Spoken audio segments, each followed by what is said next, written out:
I think that's me. Getting communities of practice of teachers to really work on their own problems. That self-directedness aspect is really key. So that's really nice to hear, actually, Seth, because that's really another angle. So one of the things that I want to get out of today, hopefully, is to try to set up some focus groups where we can work together in smaller groups, looking at different particular aspects of education, kind of through the lens of the habit. So teacher leadership, that's certainly one that we haven't got yet, or certainly not no one that I know of. So that's awesome to hear. Thank you so much. Priscilla? Hi, good evening. My name is Priscilla. As Philip said, I am based out of São Paulo, Brazil, and I am currently the founding head of school of Escola Concept, which is a group of 3 schools that leads innovation across its campi. We are focused on project-based learning, and we use habits of mind and the cultures of thinking to develop the teaching and learning practices in our school. I'm also the chief academic officer and the business unit director for these 3 schools in Brazil. These schools are part of a bigger corporation of 50 schools.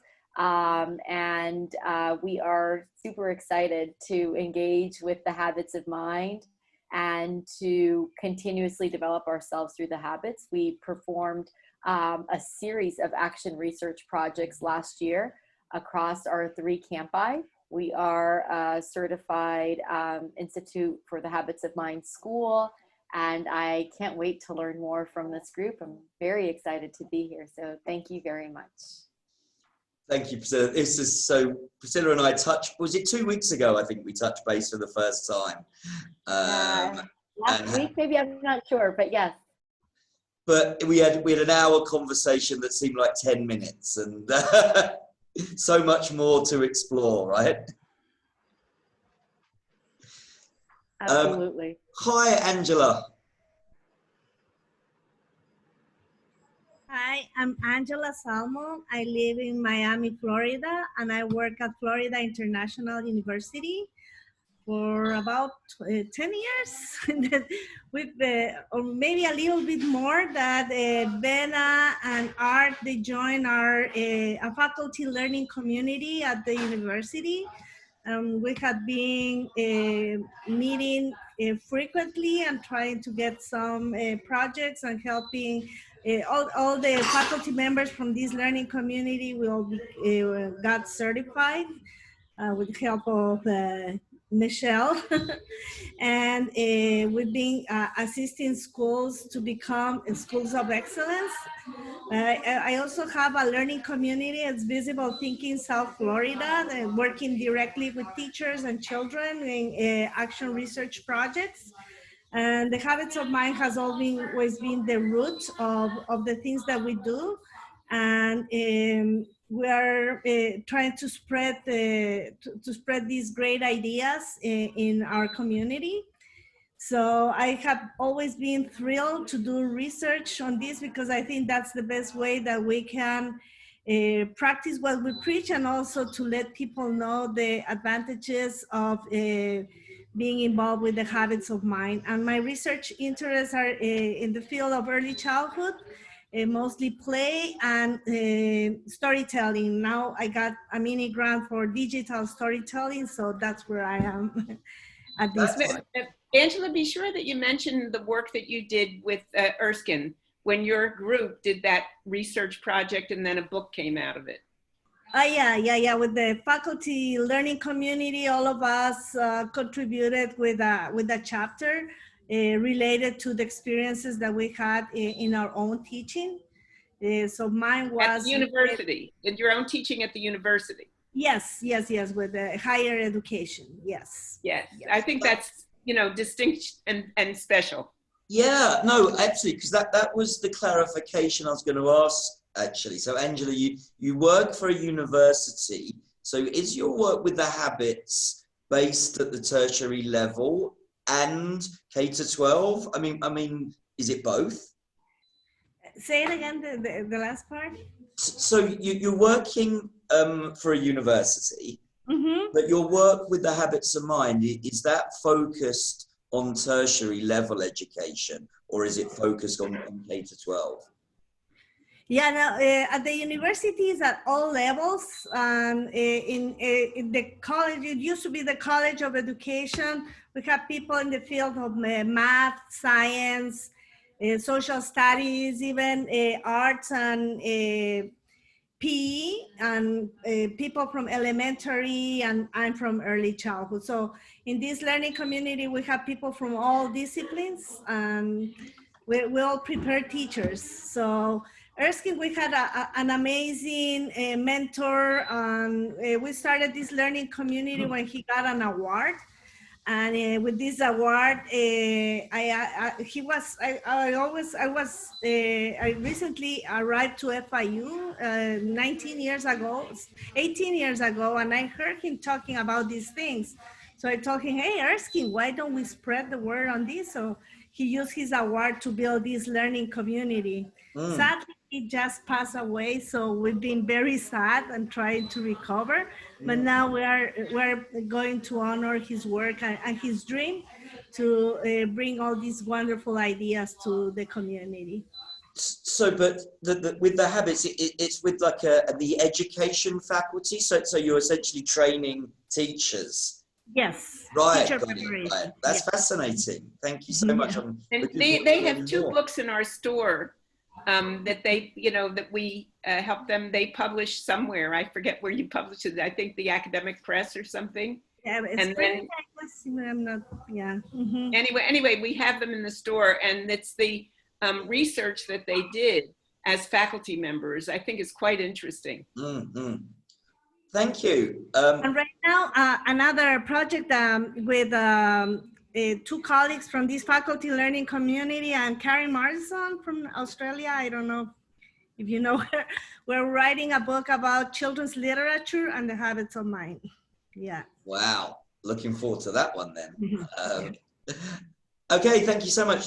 Norman, introduce yourself. Maybe explain the relationship between our schools. Not your research yet, because I want you to touch on that later. Okay, so hang on, let me get, there we are. I'm Norman Still. I'm the curriculum coordinator for upper elementary and middle school at CA First International School here in Phnom Penh in Cambodia.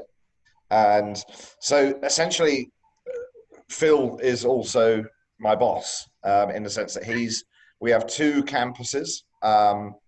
But Phil's the head of curriculum across both campuses, but sort of the very, very high level strategic curriculum head. So my role as a curriculum coordinator is at a more specific school levels.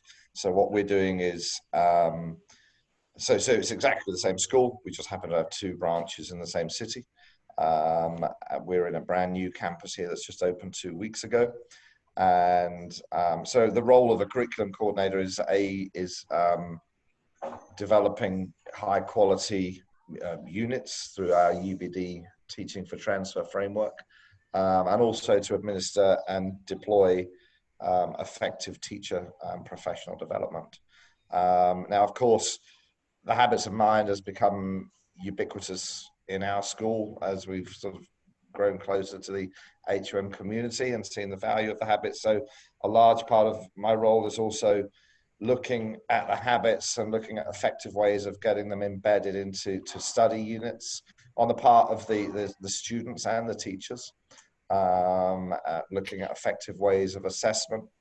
And my passion is beyond that. It's not just HOMs in the classroom, it's HOMs as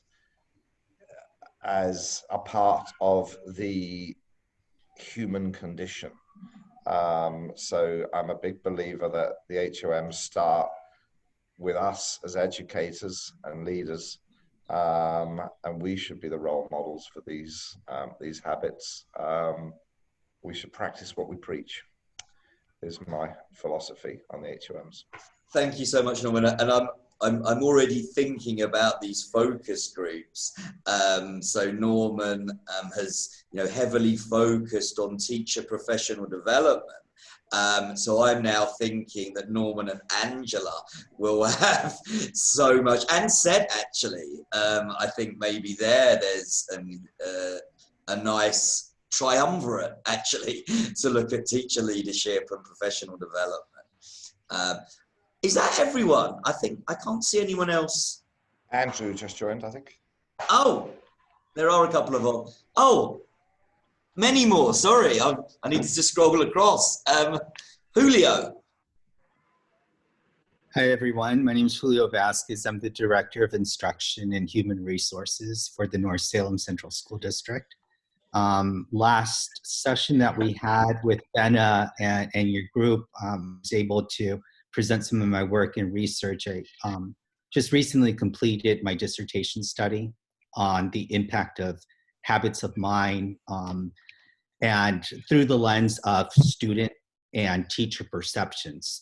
So I was really interested in that, specifically as it related to critical thinking and metacognition. The study was very helpful to me as we're looking to develop next steps in our school district for how we can improve the use of habits of mind and the integration of it both in academic and social settings. So just hearing from everybody else, I'm super excited that it's a common theme that we could all potentially support each other with. Wonderful. I'm actually thinking that your work is heavily related to the work that Daryl is doing, actually. So yes, very much Well, so. I actually read Julio's paper, and it's a great read, by the way.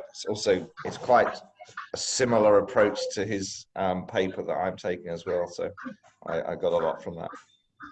well, this is the great thing, because again, I'm going to just go through some midterm and long-term goals of the group, but one of them, of course, will be to actually share our kind of lit reviews and stuff, so we don't have to duplicate a lot of this work because it's been done already. So I think this is going to actually help us all and save a lot of time for all of us. Don't forget Dana. Dana is here, I think. I see his name, even though I don't see his face. Dana, are you there? Dana? You have to unmute yourself.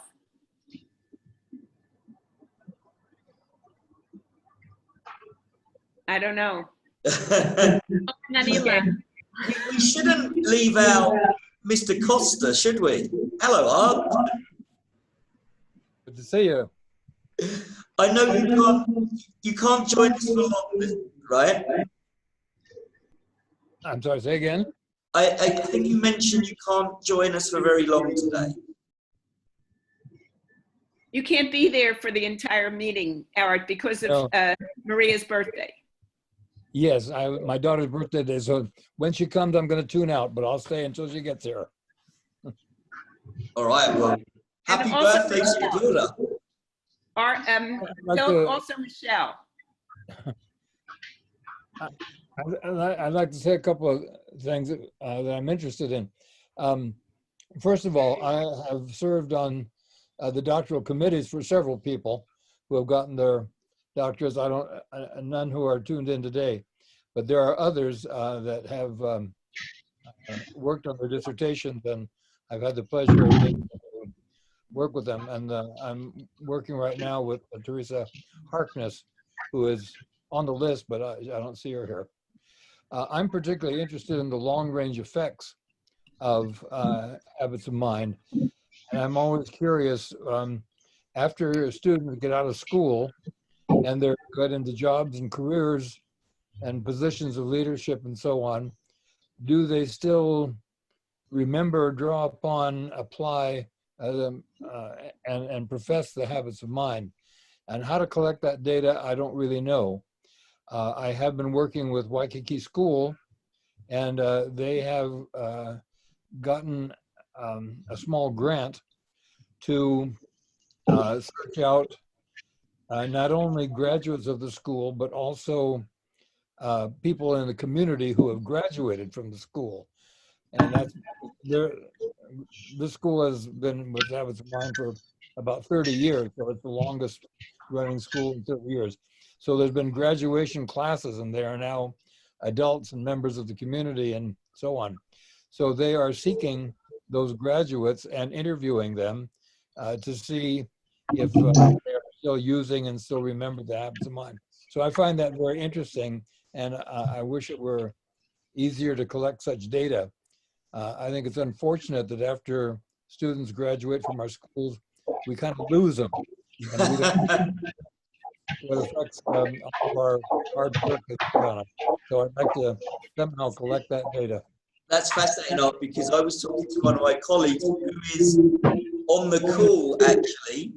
Dr. Shakeen, I saw you there. Yes, I'm here in the meeting. Okay, so actually, maybe introduce yourself and then share our conversation yesterday. Yeah, good morning, everyone. I am Dr. Shokeen. I am the middle school, high school curriculum coordinator at CIA First International School. I have been working with Philip from the last year. I joined the school in last academic year. So I got the introduction of habits of mind, and so I'm very new in this field. However, I was very much interested because of all the good things that these bring to any person in their lives. And I went and I spoke to Philip that I am not as such interested in any higher education, but I would still like to, do some research. And this is exactly what I told Philip, that my intentions are to see if they are still, if the students who do habits of mind or, are like our students, our alumni, do they still, what are the effects, and are they successful? Is the success because of the habits of mind, or how are they correlated? So these are some of the points of discussion. And I also told him that so exactly like how do we collect the data? As of now, I need to think more about it, so I don't want to restrict myself just to the interview, but what beyond that. So we had this initial conversation, and I just got thinking about it, that how to take forward from here. Well, thank you, Dr. S. That's wonderful that you and I are thinking along the same lines there. Just briefly, just mention your daughter, because I know that she's a big fan. Yes, I think that she has imbibed habits of mind much more than me. She's 6-year-old, but every time, I think every third or fourth sentence of her is based around habits of mind. And very frequently she says that, well, that's your opinion and I can have my opinion, or well, be flexible, or things like that. I mean, it's fascinating to see that how she has developed over 1 year in this school, and I'm extremely happy and proud as a parent about that. Thank you for sharing that. I think often it's, Mum, come on, employ the habits of mind. You need to think flexibly here, right? She's always encouraging me. Yes. Don't forget Michelle. Michelle, introduce yourself. Hi, Michelle.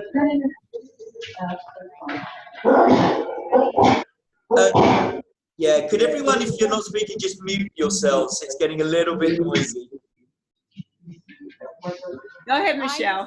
I'm Michelle DeBellis, and I am a trainer for the Institute for Habits of Mind, and passionate about supporting Art and Bennett and their work with certified schools and the community of professional developers. So I try to be, I'd say, a connector of people and resources, and a supporter of the work that we're also passionate about. I'm also, I work a lot in cognitive coaching and adaptive schools. And so I, like as Seth mentioned, the connection with all of those and the focus on self-directedness. And I just saw Dana come online, and I'm also passionate about serving just as a volunteer in prisons, and one in particular, and my own use of the habits in that capacity has been greatly supportive and And I would say the last piece is also as a caregiver. I have found, especially recently, how powerful the habits are, which sort of goes back to, I think, what Norm said, that we have to model those, use those, and they apply everywhere. And so I'm just thrilled to be with y'all. I'm inspired by just even what I've heard so far tonight. So any way I can support, I'm happy to. And Dana, now that you're back, please introduce yourself. Dana. Yes, hi. Dana Westbrones. I am the head of school for Community High School of Vermont, more specifically corrections education here in Vermont.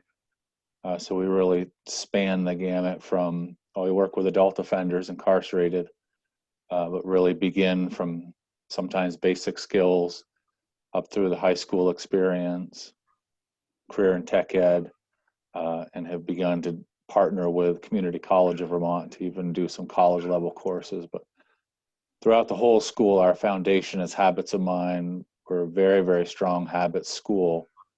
We've been working with the Habits of Mind, I think, since 2004, and have worked closely with Art and Benna and Michelle.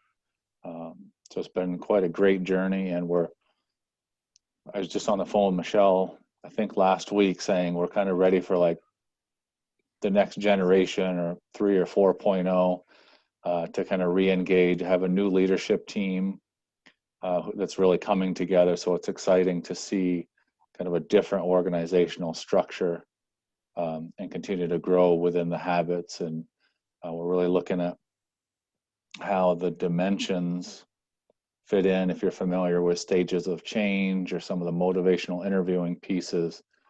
Our school is based on living, learning, and working, and so we really try to weave the habits throughout that. So I'm excited to be part of this, and hopefully my internet sticks with it for a little while here. Dana, I'm pretty sure I cited you in my research. Oh, that's very exciting and humbling.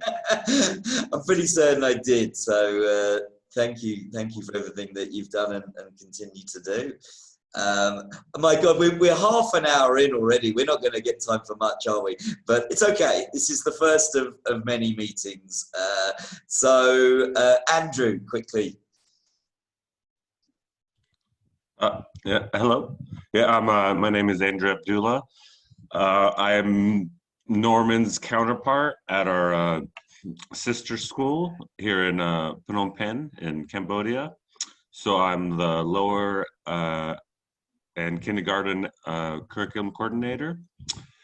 This is my start of my 3rd year working with the habits. So I'm, getting into them and learning more about them as I go. This is my first year as a coordinator outside the classroom. So I got to see for 2 years how to maybe apply it with my students and learning myself what it meant, what the habits were, and then how to apply them. And now going even deeper with this group, just excited to learn a lot more and get a deeper understanding in general about the habits and how I can effectively implement them with my team, with myself even better, and just overall in general. So I'm pretty excited about this. Yeah, this was a new concept to me 2 years ago when I first came to Cambodia. So yeah. Thank you so much, Andrew. So there's another member of the CIA team there, and we've actually got one more. There's quite a few of us here. So Adrian. Hi everybody, my name's Adrian Avery. I'm the kindergarten curriculum coordinator at CIA First International School. Philip's my boss, and a good boss at that. I had to say that. I'm really interested in how we can continue to further integrate and use the habits with our kindergarten students, because I think it's really important that we get it embedded with our early years students.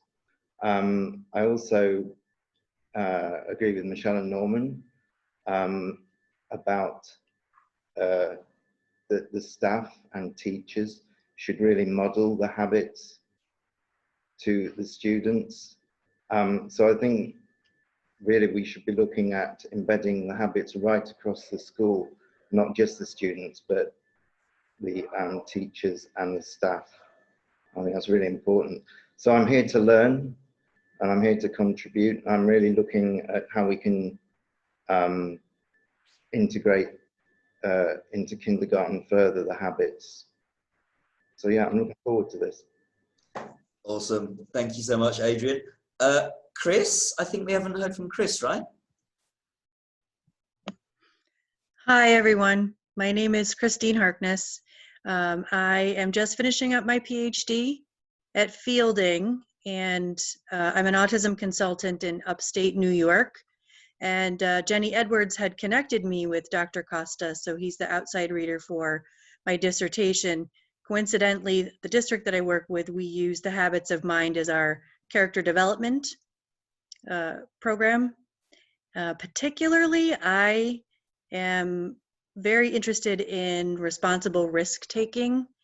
I tend to find that my students with autism are not flexible thinkers and resist taking risks because of the uncomfortable emotions that are associated with that. So that is the topic of my dissertation research. And as other people had mentioned too, on a personal human level, I just think we can't be the best human beings we can be unless we are able to take responsible risks. It opens up so many things for us. So I'm super excited to be part of this group. Not sure what I can contribute, but I will actually do my best and take risks, share my ideas, and I'm looking forward to it. Thank you so much. Something that just came into my mind there, because we do a lot of work with curriculum maps to try and ensure that we are covering all of the habits across all grade levels, school level subjects. I'm going to take a look actually. My gut feeling is that taking responsible risks is probably one that we don't choose as much as we should, maybe because we don't know what that looks like in a specific unit. So that's given me something to think about, which is, and also tied into some of the work that actually we're going to talk about, I think, next week, which is mapping the iHoM across the 5 dimensions. Rosanna was playing up, so I came in. Sorry, guys. Across the 5 dimensions, but also across grade clusters.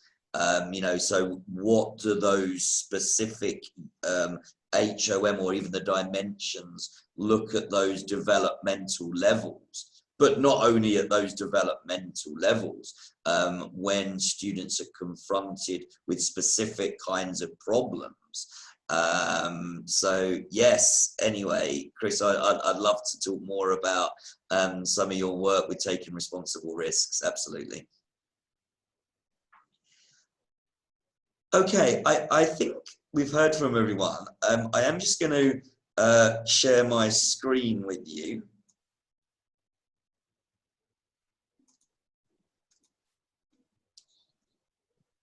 Can you just acknowledge that you can see?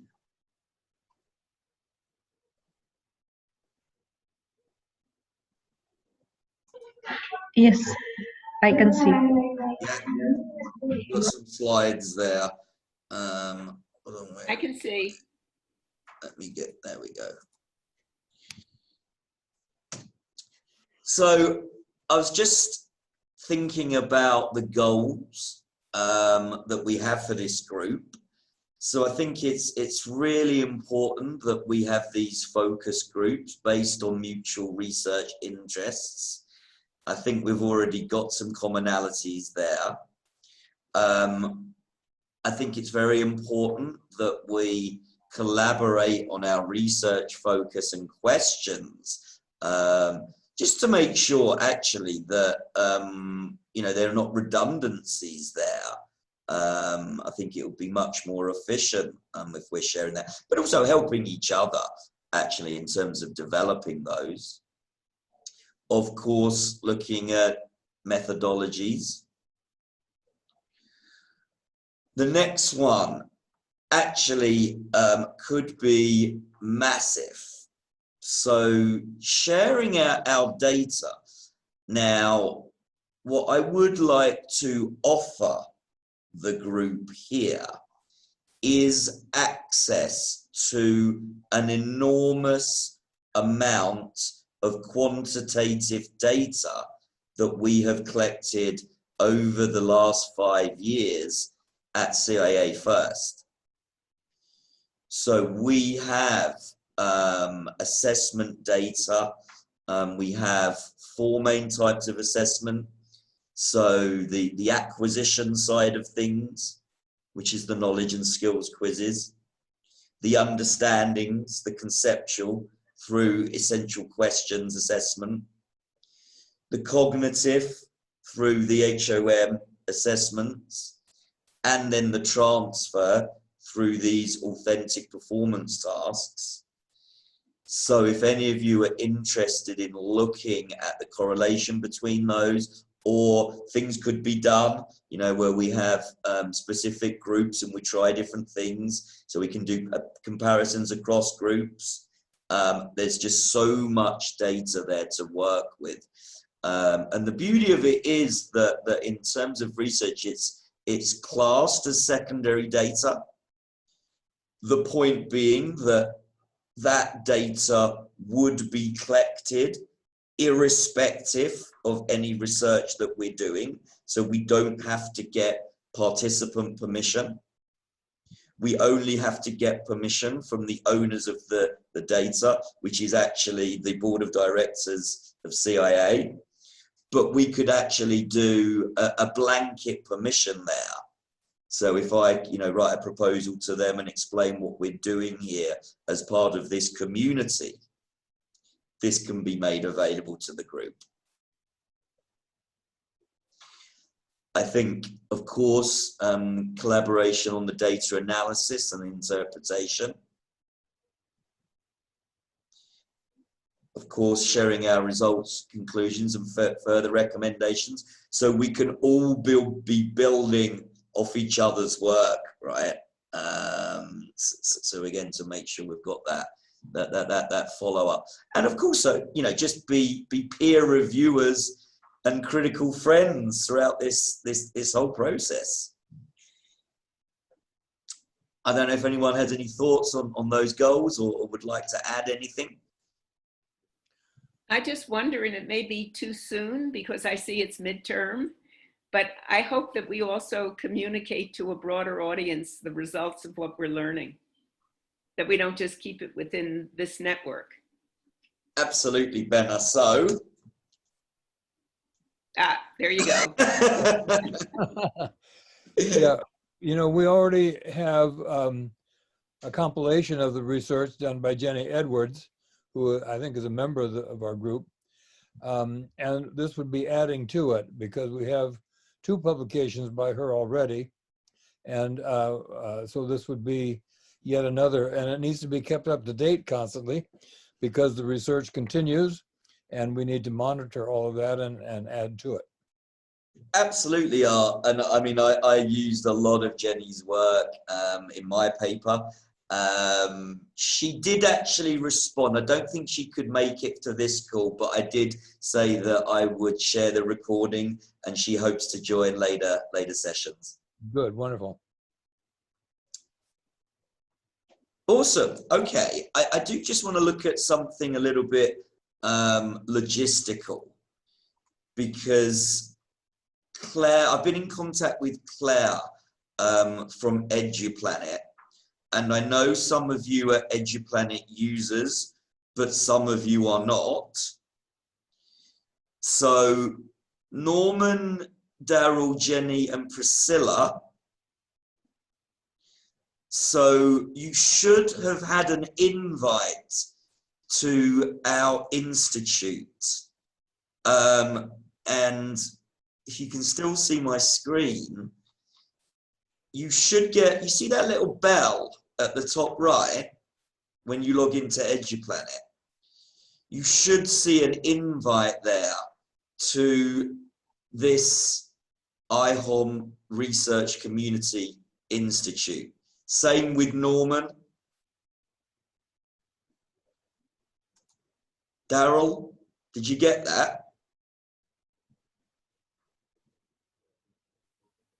Sorry, Phil, I'm not sure I did get that, to be honest. I'll double check it after this meeting. Yeah, please have a look there, and anyone give me a shout if they can't see that. So there's a bell when you log into EduPlanet. What? Absolutely right. Do you see that, Norm, on my screen, the top right? Yeah, hang on. The little notification bell that often people kind of miss. I've got, it says that you've been invited by Claire to join the iHoM PD cohort. There you go. And I have accepted that warm invitation.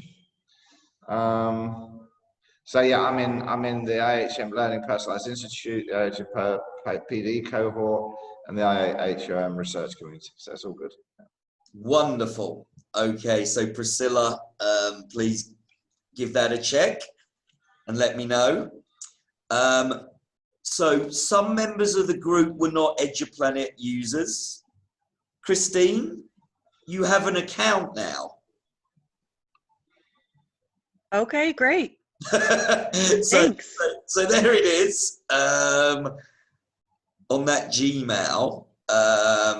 And there's the website there. Do you want me to actually, shall I send that on the text chat?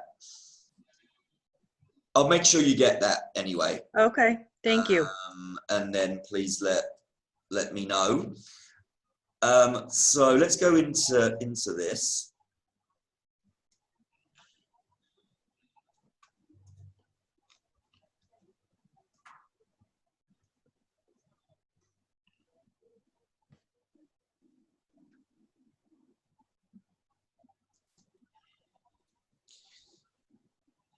So actually, I think that Claire uploaded this with some learning paths, just some introductions there to the habits.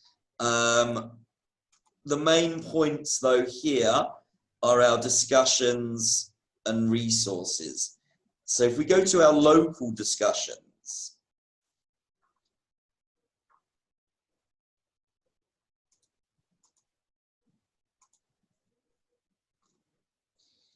I've started a thread there.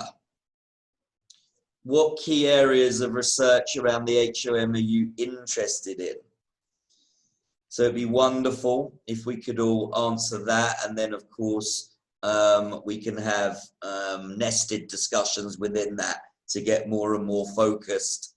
And actually, we could even use that to go right down to our research questions.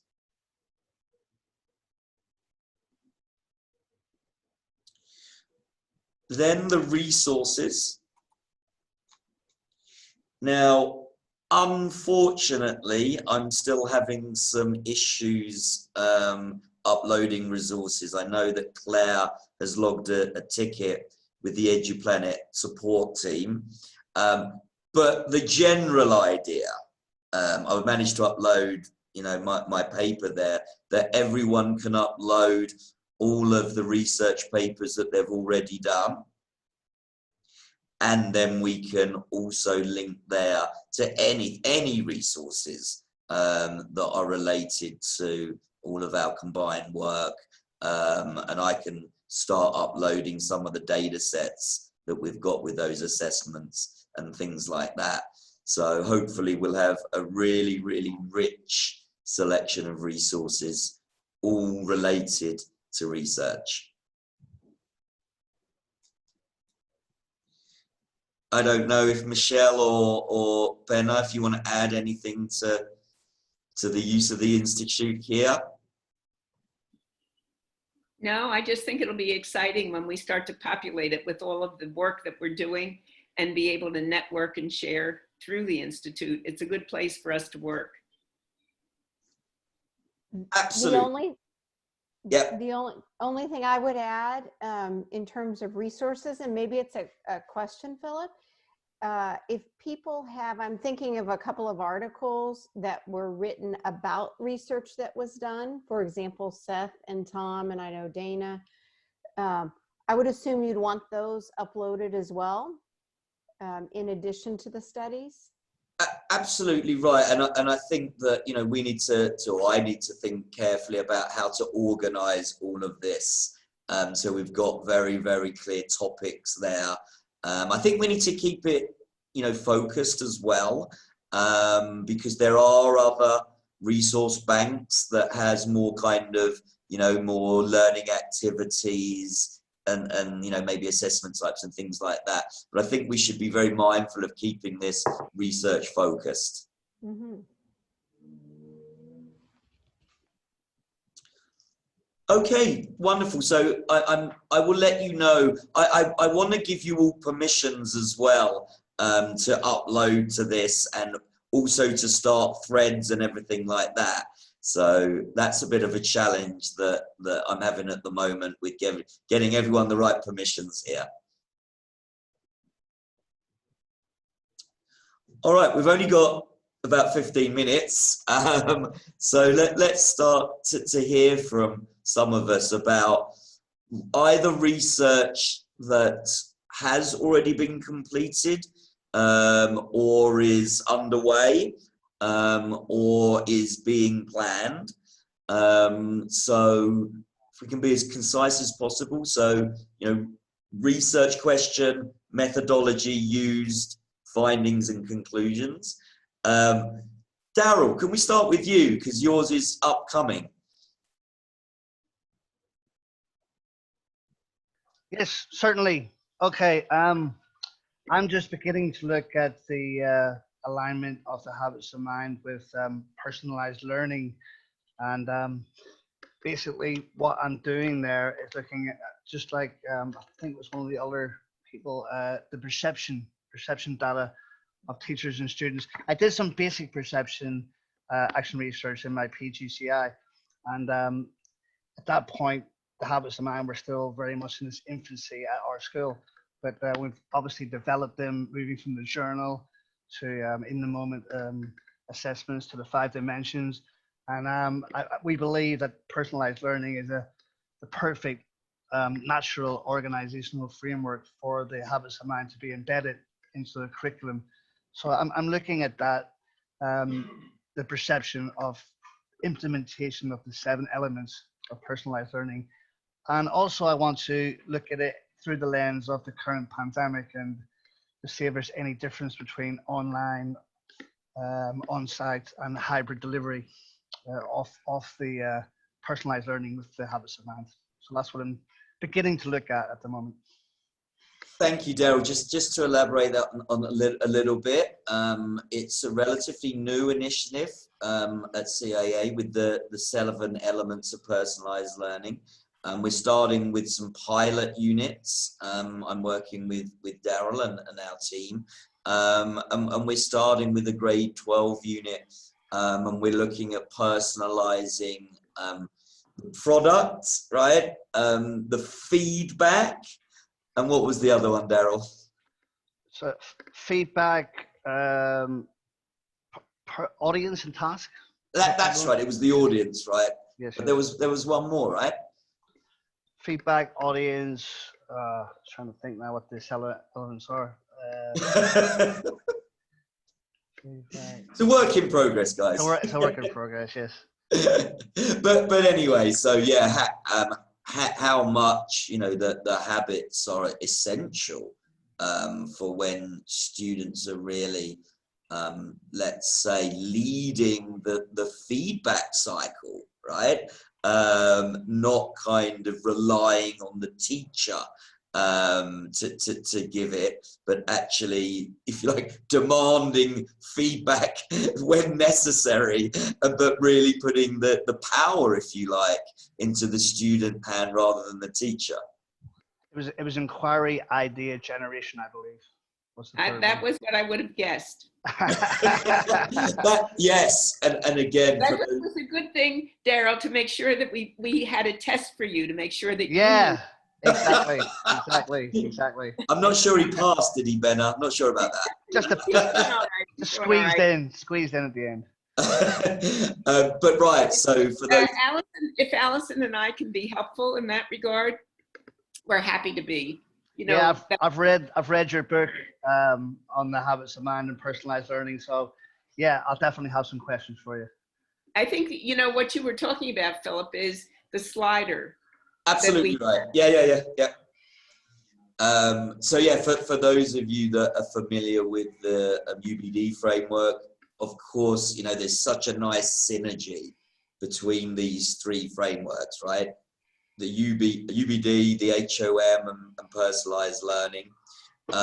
So what we're doing, we have our overarching essential questions, but we also have our topical essential questions. So if you're looking at that slider of inquiry, like that is absolutely perfect to get the students to be creating their own topical essential questions, you know, that's driving their own inquiry as they go through the journey of the unit. So that's what Daryl is going to be looking at there. Yeah. Super. Norman, could you unmute yourself, please, sir? I'm unmuted. There you go. All right.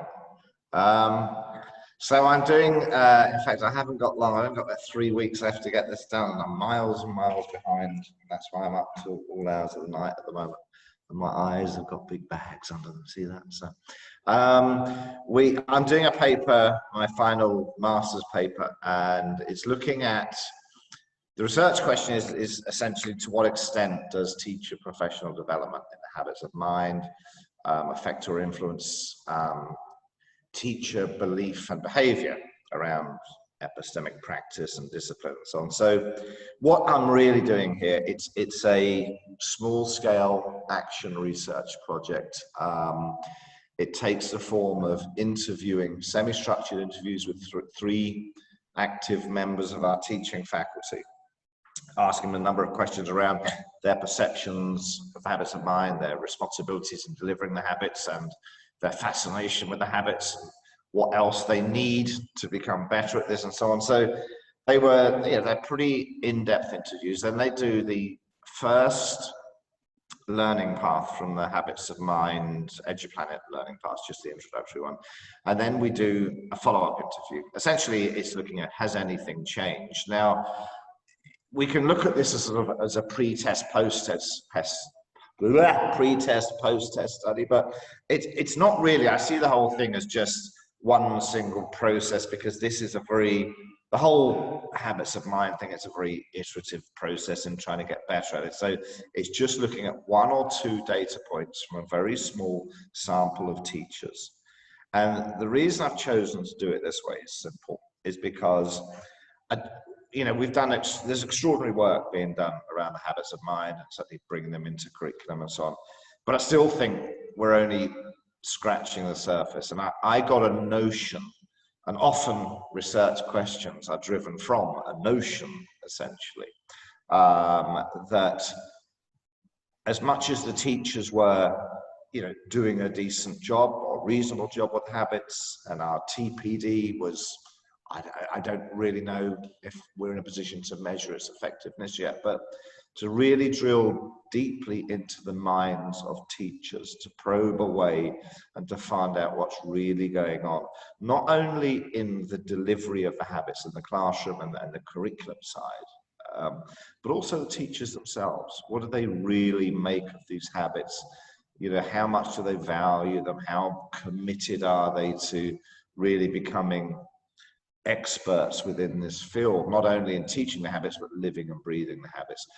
The aim of this research project is not to provide any, it's too small to provide a conclusion.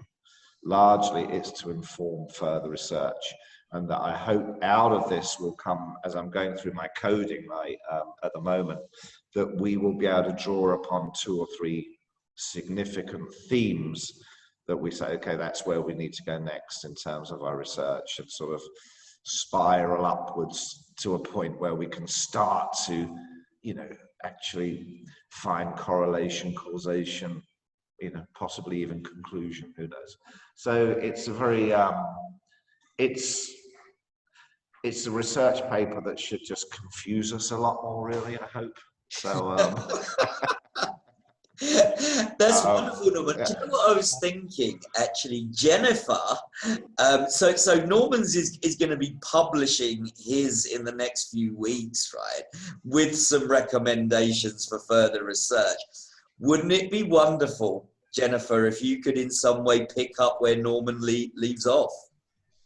So one, was shocked to hear my name out loud. I am like swimming. I'm not gonna be able to go to bed in an hour because I'm swimming in this great puddle of curiosity, and I want to know so much more about what's going on. Like, why are you in Cambodia, and why are we so? What are these bigger frameworks? I'm familiar with UBD and PL, but habits of mind is a relative. Although I studied it in undergraduate, it seems to have evolved and picked up and just become something so much more than I've ever been aware of. And it's reminding me of like Mark Brackett, who I did work with last year. I am just swimming in this giant ocean of curiosity and just enthralled with where I have found myself. So you're going to have to excuse me from any intellectual thought for quite a while as I digest. And I don't know if you've noticed, but I've been Google searching everybody's name on that. Like, what does this guy do? And so I'm going to need like an entire kind of period to sit in this discomfort and try to understand where I found myself in my professional universe. But It sounds like you've stumbled into sort of serendipity here. As we get to know each other, you'll find that my life has been on kind of a non-horizontal, non-vertical track for quite a while, and how I end up places is always quite shocking, but always enjoyable. But I am thrilled. And Norman, I would, as another Norman, would love to talk to you more about where you end up when you're rested and your paper is completed. Yeah, sure. And I think I want you to, it'd be lovely if you do read my paper, but I did find some connection between what I did and the work that Julio did, which was there's some overlap there in where we went with this. So I think that's another really worthy read as well. So.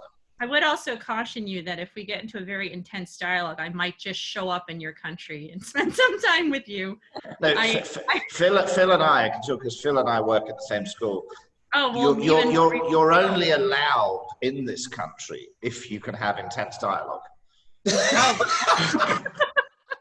That's the only kind of dialogue I seem to have in it. Frightened people in Podunk, Griswold, Connecticut. So I might just have to do the traveling. But you're always welcome in Cambodia. Thank you. Not a place I ever thought to go, but would love to visit. I'll share something funny because Benna, it was about 3 a.m. my time, and you said, oh, I want to include this other one. But then I saw the name Norman, and I thought, why is Benna inviting Norman when he's my colleague? And then I read it properly. So there you go. Oh, there's two of us. Sorry. Awesome. Oh, and that reminds me when you just said, you've heard of some of these things, but it's a lot, richer and deeper, perhaps, that you knew. Now, that kind of correlates with mine and Priscilla's conversation a couple of weeks ago. And the thing is that, Benna and Art, they hoard these kind of secret teachings. Right, so you don't get access to them, as the lay person, and then you kind of get initiated, and then you can get, access to things like the 5 dimensions, which no one knows about, right? Is it kind of like a search for the Holy Grail? They're in all of our books. I'm wondering if, like, my invisible pen kit is coming with my decoder ring soon. I'm so joyful right now. I'm really not gonna be able to go to bed. I don't know, Priscilla, did you want to add some stuff, the action research you have done or are doing or planning to do? I think there's a lot to think about, right? I'm remaining open to continuous learning here. And I definitely want to think about some research that we can have going on at a Scala Concept. Benna has been working with us for some time now, and we have done some research at the classroom level last year, and I think that there is a lot of research that we can still do at a systems level among our 3 schools. But I really want to give it some thought and share back with you guys next week if we meet next week, or whenever it is that we meet again. So for sure, I want to think this through a little bit. Priscilla, am I right in saying that you're just opening or have opened or about to open a high school? Yes, you are correct. We will be launching our high school now in 2021. Our school year begins in February, and we're launching actually a pre-high school program, which will begin in Brazil. 9th grade is considered. I'll do the rest. Woman, sorry. Yourself, please. Sorry, Priscilla. I apologise on my colleagues' behalf. I was getting my coffee order in.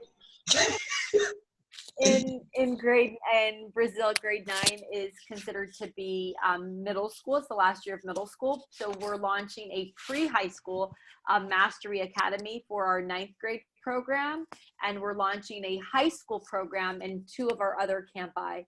So yes.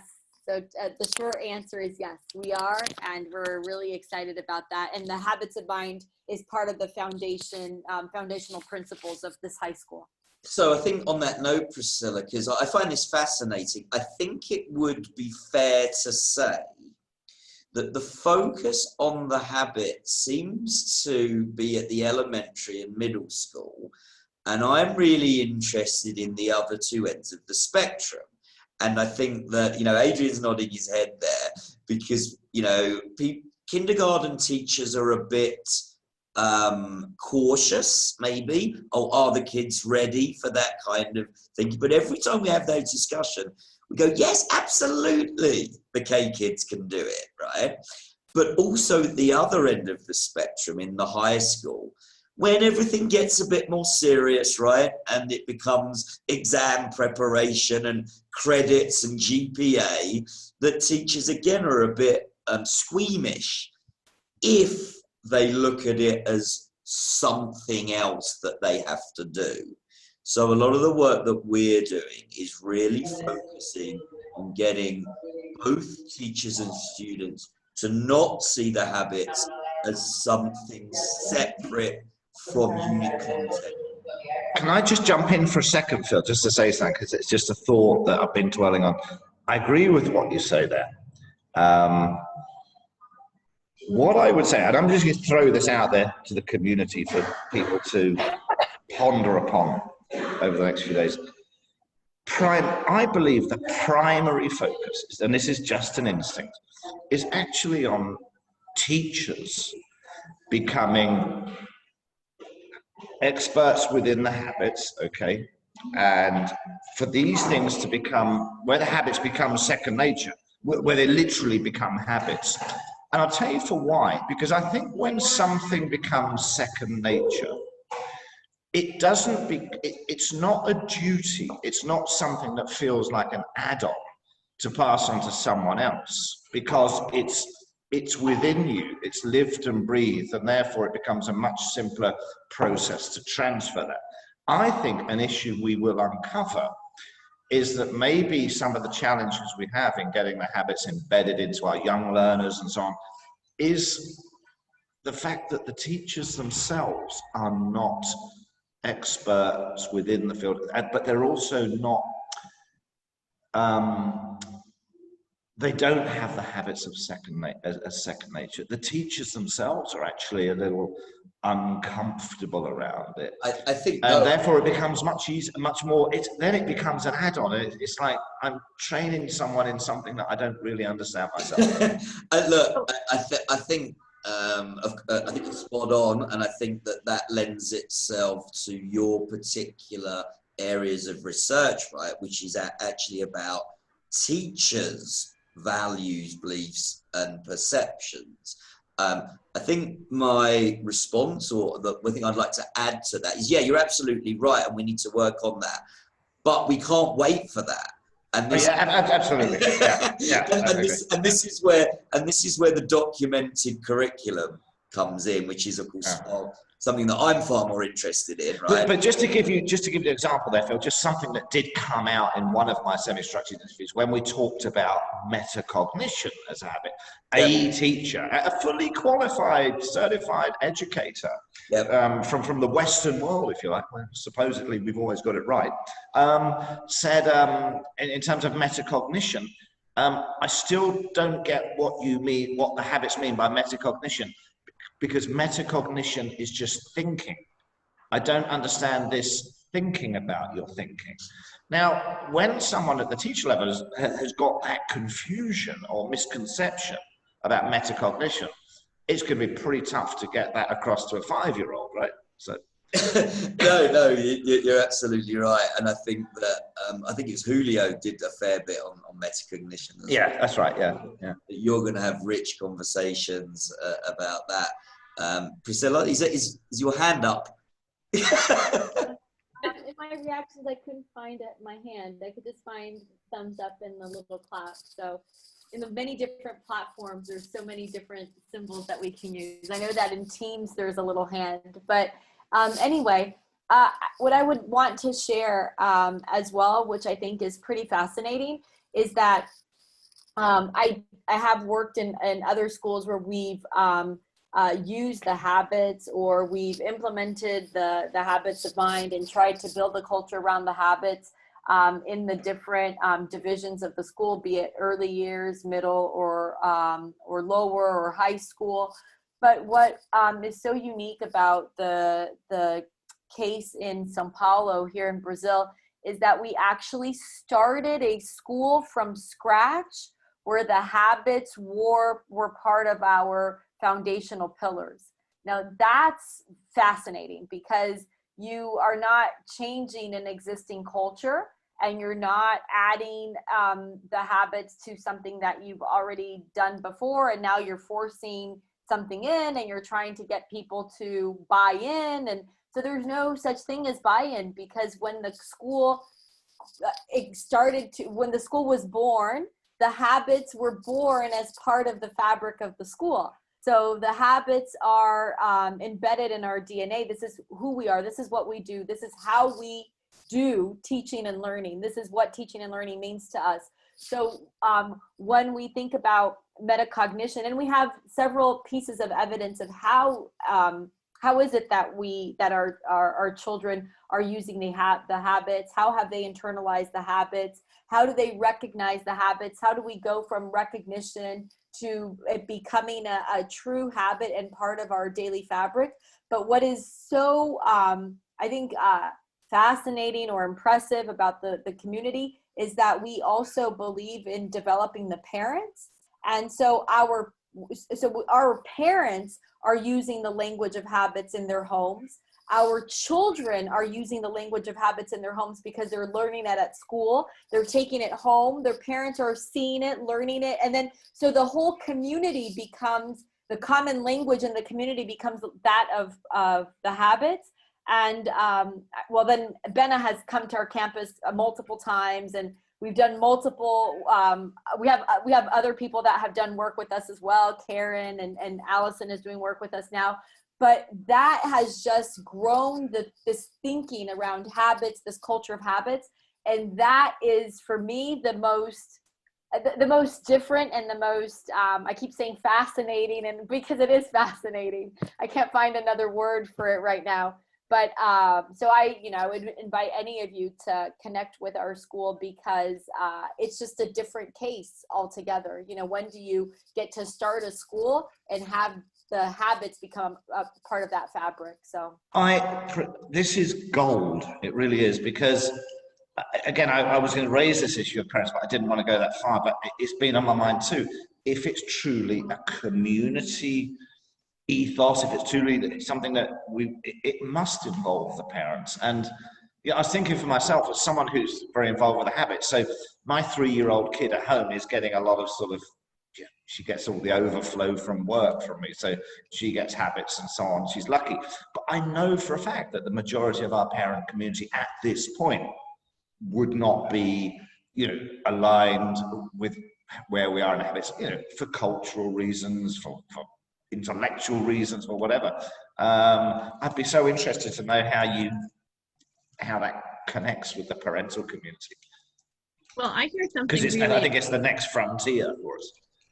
I hear something really exciting right now, because I'm thinking about here in the States with the distance learning, hybriding models that we're going through to kind of test pilot this COVID thing. We are in our students' homes with them, and their parents are home as the other half of the educational body. And it's kind of like, wouldn't it be nice if these habits of mind we communicate into their homes? We have a direct channel right into their living room or their wherever they're learning, their kitchen, their office space, their kid's bedroom. We have they're listening and they're not even knowing that they're listening, or they're in direct support with the little kids. I mean, just by accident, we're modeling these things for kids. And the other thing that kind of came to my mind when Norman was talking is just how much of the habits of mind are kind of instilled in the human being, but we just live in such a world that we're not given a safe place to exercise them. And how do we make a school community or an educational body a safe place to, as someone said earlier, take a risk and recover and help one another? We live in kind of school intolerance communities where we're not allowed to make these mistakes and practice these habits of mind. Jennifer, this is music players. No, this is get a plane ticket. No, this is getting deep, and I love it. Right? Yeah, it is actually 9:10 here. So. But the thing is, in fact, are we just discovering what is already within us as humans? Yeah, I think that that's true. I think that what you're saying, Philip, is true. And I think the point of naming it is what really makes a big difference, because it's just the same as what Mark Brackett says about emotional learning. Needing to have the language for it, the name for it, helps the metacognition. You can't really understand thinking about your thinking unless you really understand what it means to think about your thinking. So what does it mean to plan? What does it mean to reflect on what you're learning? What is all of that stuff that goes on inside your head? And actually, it's so interesting to me, because when we talk about executive function, which teachers are now beginning to talk about, we're really talking about metacognition. Yeah. So it's just, it's just a matter of having that language and really understanding the meaning of that language, which is why the bridge that we walk across is so important.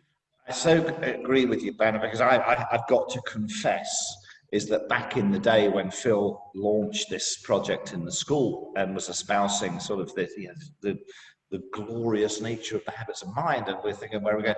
And as I started on the journey, I just was very cynical. I thought, well, these are just 16 labels for common sense, largely.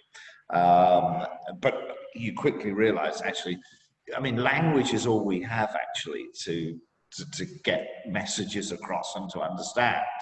So yes, I agree. There is tremendous value in the language, because it's only by having the labels for these things that you can even embark on the journey of self-discovery, which is probably the most challenging journey anyone's ever going to take. So, which I like what Jennifer said about maybe these things are latent within us, but the world makes us fearful of exploration now. Because we're all shut down and we're not allowed to say or do. So, sorry, I had to get in there. I've just looked at the time. My God, it's already 8:15 a.m. here. We've been going for an hour and a quarter. This really has been wonderful. Yes. Thank you for bringing us together, Philip. You're just a wonderful facilitator. Thank you so much. Thank you so much for it. I mean, this really has been rich. I think we could go on for at least another hour, probably more. But let's just quickly talk about next steps. So I want to make sure that everybody is able to get into the Institute. And then we can all start responding to the thread there and sharing some resources. I have recorded this, so I hope everyone's okay. I will upload, again, this as a resource into the Institute, and we can have all of our meetings there as a record. And I would like to meet once per month. I think that that's probably reasonable in terms of our busy schedules. Phil, do we on that? I'm just might be asking the obvious here. Do we have each other's email addresses and stuff? Norman, I will make sure that in the Institute, I'll put a Google Doc there with everyone's contact details, so we can all contact each other separately. Too, Philip. Remember the Google Doc that I started has everything. It has, I think we've had some additions there, Benna, since then. Okay. So we've got to keep that, we've got to keep that updated. Right.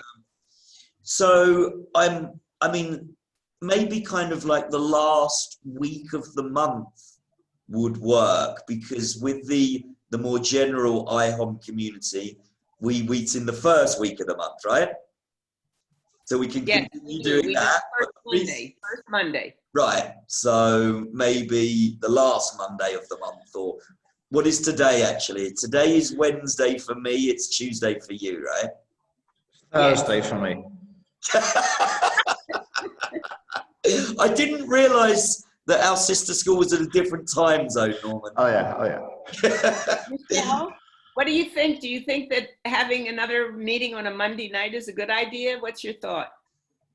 For me, I think Mondays work well when I think about travel, not that anybody's traveling too much right now, versus middle of the week. So I think my sense is Mondays are pretty good for most people. I mean, relatively speaking. Last Monday of the month, and that will be last Tuesday morning of the month for us here in Cambodia, right? Let's try it. I hope that works for everyone. As I say, that we're going to be collaborating loads in the Institute. I will record all of these anyway. And then, of course, once we've got our focus groups, you know, we can have lots of break-off meetings with smaller groups anyway. Okay, thank you.